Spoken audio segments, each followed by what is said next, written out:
மாவட்டம் கோவில்பட்டி தலைமை அஞ்சலகத்தில் சுதந்திர போராட்ட வரலாறு குறித்த பள்ளி மாணவ மாணவியர்கள் அறிந்து கொள்ளும் வண்ணம் சிறப்பு தபால் தலைகள் கண்காட்சி நடைபெற்றது.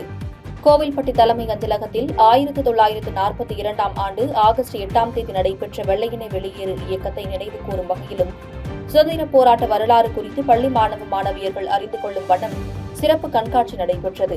இந்த கண்காட்சியில் மகாத்மா காந்தியை கௌரவித்து இங்கிலாந்து அரசு 2021இல் 5 பவுண்ட் சிறப்பு நாணயம், மகாத்மா காந்தி குறித்த வாழ்க்கை வரலாறு மற்றும் அவரை கௌரவித்து பல்வேறு நாடுகள் வெளியிட்ட அஞ்சல் தலைகள், தூத்துக்குடி மாவட்டத்தை சேர்ந்த சுதந்திர போராட்ட வீரர்களின் கௌரவித்து வெளியிட்ட அஞ்சல் தலைகள், முதலாம் உலகப் போரில் பங்கேற்ற வீரர்கள், முப்படைகள், மத்திய காவல்துறை உள்ளிட்ட பல்வேறு வகையான அஞ்சல் தலைகளை காட்சிப்படுத்தியிருந்தனர். இதனை கோவில்பட்டி சுற்றுவட்டார பகுதிகளில் உள்ள அனைத்து பள்ளி மாணவ மாணவிகளும் கண்டுகளித்தனர்.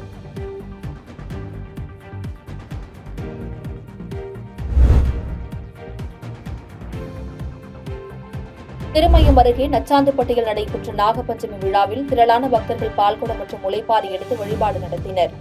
புதுக்கோட்டை மாவட்டம் திருமயம் அருகே உள்ள நச்சாந்துப்பட்டி கிராமத்தில் அருள்மிகு ஸ்ரீ நாகதேவி நல்லத்தங்காள் கோவில் உள்ளது.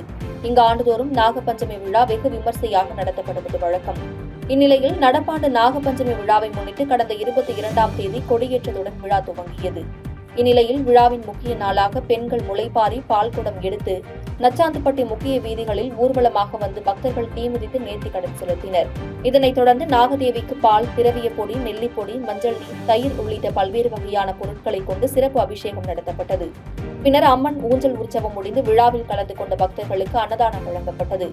இவ்விழாவில் சுற்றுவட்டார பகுதிகளைச் சேர்ந்த ஆயிரக்கணக்கான பக்தர்கள் கலந்து கொண்டு வழிபாடு நடத்தினர்.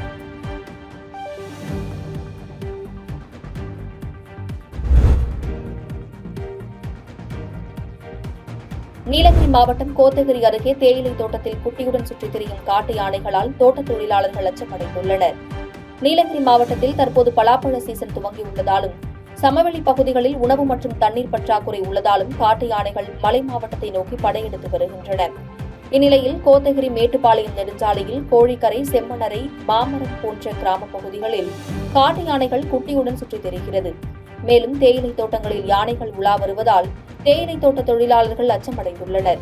எனவே காட்டு யானைகளை அடர்ந்த வனப்பகுதிக்குள் விரட்ட வேண்டும் என்று அப்பகுதி பொதுமக்கள் கோரிக்கை வைத்துள்ளனர்.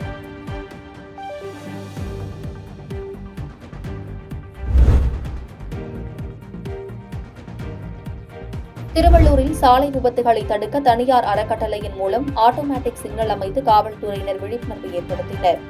திருவள்ளூர் மாவட்ட தலைநகரில் பெரும்பாலான அரசு அலுவலகங்கள், மாவட்ட மருத்துவக் கல்லூரி, மருத்துவமனை, அரசு மற்றும் தனியார் பள்ளிகள் செயல்படுகின்றன.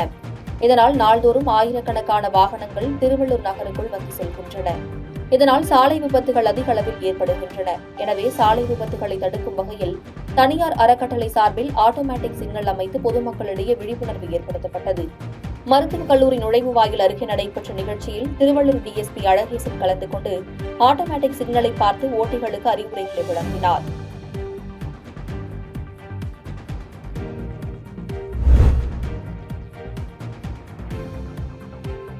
கேளம்பாக்கத்தில் புதிய நியாய விலைக் கடையை திறந்து வைத்த எம்எல்ஏ எஸ். பாலாஜி நியாய விலைக் கடை பொருட்களை பொதுமக்களுக்கு வழங்கினார். செங்கல்பட்டு மாவட்டம் அடுத்த கேளம்பாக்கம் ஊராட்சியில் 2000க்கும் மேற்பட்ட குடும்பத்தினர் வசித்து வருகின்றனர். இப்பகுதியில் வசிக்கும் திருப்போரூர் சட்டமன்ற தொகுதி மேம்பாட்டு நிதியிலிருந்து 11 லட்சம் ரூபாய் மதிப்பில் புதிய நியாய விலைக் கடை கட்டிடம் கட்டி முடிக்கப்பட்டது. புதியதாக கட்டி முடிக்கப்பட்ட இந்த புதிய நியாய விலைக் கடையை திருப்போரூர் எம்எல்ஏ எஸ். பாலாஜி, திருப்போரூர் ஒன்றிய குழு பெருந்தலைவர் SRL இதயவர்மன் ஆகியோர் கலந்து கொண்டு ரேஷன் கடையில் உணவுப் பொருட்களை பொதுமக்களுக்கு வழங்கி துவக்கி வைத்தனர். அதனைத் தொடர்ந்து திருப்போரூர் அரசு மகளிர் மேல்நிலைப் பள்ளிக்கு விளையாட்டு மைதானம் அமைப்பதற்கான இடத்தையும் ஆய்வு மேற்கொண்டனர்.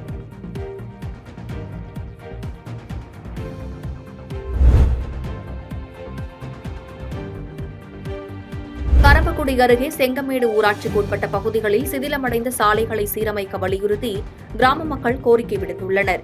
புதுக்கோட்டை மாவட்டம் கரம்பக்குடி ஒன்றியம் செங்கமேடு ஊராட்சிக்கு உட்பட்ட இன்னான் விடுதி, மணமடை, வெட்டிக்காடு ஆகிய கிராமங்களில் சுமார் 500க்கும் மேற்பட்ட குடும்பங்கள் வசித்து வருகின்றனர்.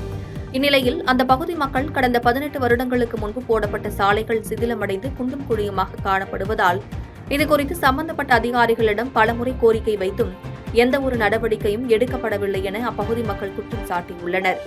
எனவே மாவட்ட ஆட்சியர் மற்றும் தமிழக அரசு நேரடி ஆய்வு மேற்கொண்டு சிதிலமடைந்த குண்டும் குழியுமான தார் சாலையை அப்புறப்படுத்தி புதிய தார் சாலை அமைத்து தருமாறு கோரிக்கை வைத்துள்ளனர்.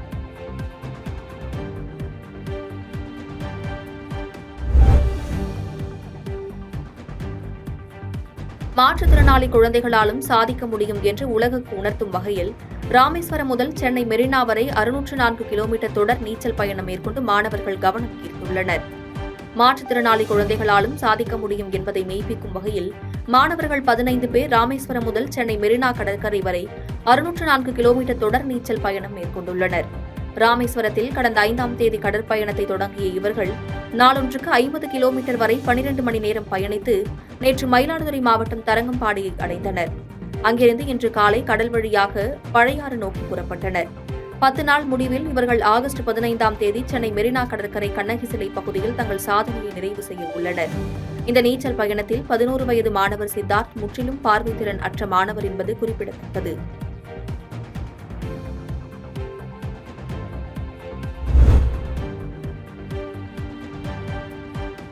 கடையநல்லூரில் அரசு கலை மற்றும் அறிவியல் கல்லூரி மாணவர்களுக்காக ரூபாய் 50 லட்சம் மதிப்பீட்டிலான பயன்பாடுகளை சட்டமன்ற உறுப்பினர் கிருஷ்ணமுரளி திறந்து வைத்தார். தென்காசி மாவட்டம் கடையநல்லூர் பகுதியில் அமைந்துள்ள அரசு கலை மற்றும் அறிவியல் கல்லூரிக்கு தேவையான அடிப்படை வசதிகள் மற்றும் மாணவர்களுக்கு தேவையான உபகரணங்கள் வழங்கும் விழா நடைபெற்றது. இந்த நிகழ்ச்சியில் கடையநல்லூர் சட்டமன்ற உறுப்பினர் தொகுதி மேம்பாட்டு நிதியிலிருந்து கல்லூரி வளாகத்தில் சுத்திகரிக்கப்பட்ட குடிநீர் மற்றும் கணினித்துறை மாணவர்களுக்கு தேவையான கணிப்பொறிகள் உள்ளிட்டவைகள் வழங்கப்பட்டது. ரூபாய் 50 லட்சம் மதிப்பீட்டிலான இந்த பயன்பாடுகளை கடையநல்லூர் சட்டமன்ற உறுப்பினர் கிருஷ்ணமுரளி திறந்து வைத்தார். இதில் மாணவர் ஒருவர் எம்எல்ஏ கிருஷ்ணமுரளியின் ஓவியத்தை வரைந்து அவருக்கு பரிசாக வழங்கிய சம்பவம் நிகழ்ச்சியை ஏற்படுத்தியது. பாதகம் செய்பவரை கண்டால் நாம் பயங்கொள்ளலாகாது பாப்பா, மோதி மிதித்து விடு பாப்பா, அவர் முகத்தில் உமிழ்ந்து விடு பாப்பா. அண்மை செய்திகளை உடனுக்குடன் தெரிந்து கொள்ள இணைந்திருங்கள் இயம்நாடு தொலைக்காட்சியுடன்.